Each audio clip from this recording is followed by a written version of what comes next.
देख सकते हैं हम एवरीडे लाइफ में, कैसे आइडेंटिफाई कर सकते हैं? सवाल ये है कि दजाल क्या है। कोई भी दजल का मतलब है धोखा। जो भी आपको धोखा दे रही है चीज़ वो दजालियत है।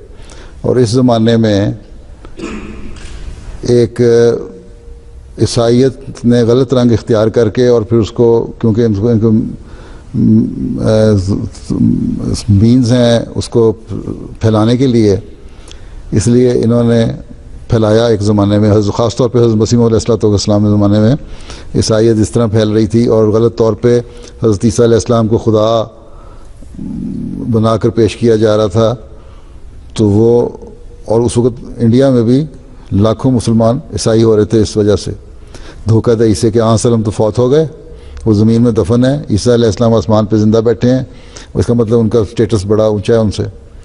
तो ये एक धोखा था जो दिया जा रहा था। ये भी दलील था, इसे अपनी एक एक्सट्रीम पे पहुंचा था उस ज़माने में। और इस ज़माने में भी जब गलत रंग में मज़हब को बयान किया जाए या गलत रंग में किसी भी चीज़ से उसके फ़ायदा उठाया जाए, बाज़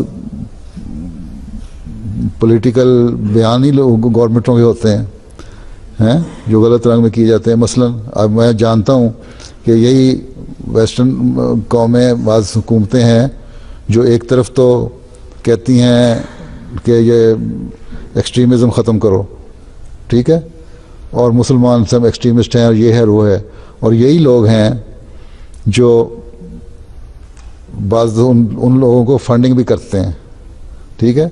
मैंने एक ह्यूमन राइट्स एक्टिविस्ट से, जो एक मुल्क के प्राइम मिनिस्टर का बड़ा एडवाइज़र था, उससे मेरी बात हुई तो मैंने उससे कहा, मैं नाम नहीं लेता यहाँ, कि तुम लोग एक तरफ तो ये कहते हो, दूसरी तरफ उन दिनों में $60 मिलियन सऊदी अरब को दिए गए थे पाकिस्तान में देने के लिए हुकूमत की तरफ से। तो मैंने कहा ये भेजे हैं तो किस लिए भेजे हैं, तुम लोग क्या चाहते हो? तो कोई मैं जवाब नहीं देता, हंस के चुप कर गया, ठीक है। तो ये भी दजल है। तो ये हर चीज़ जहाँ धोखा चल रहा है वो दजल है, और यही दजाल है। इससे बचना है हमने और सही इस्लाम की सही पिक्चर देनी है।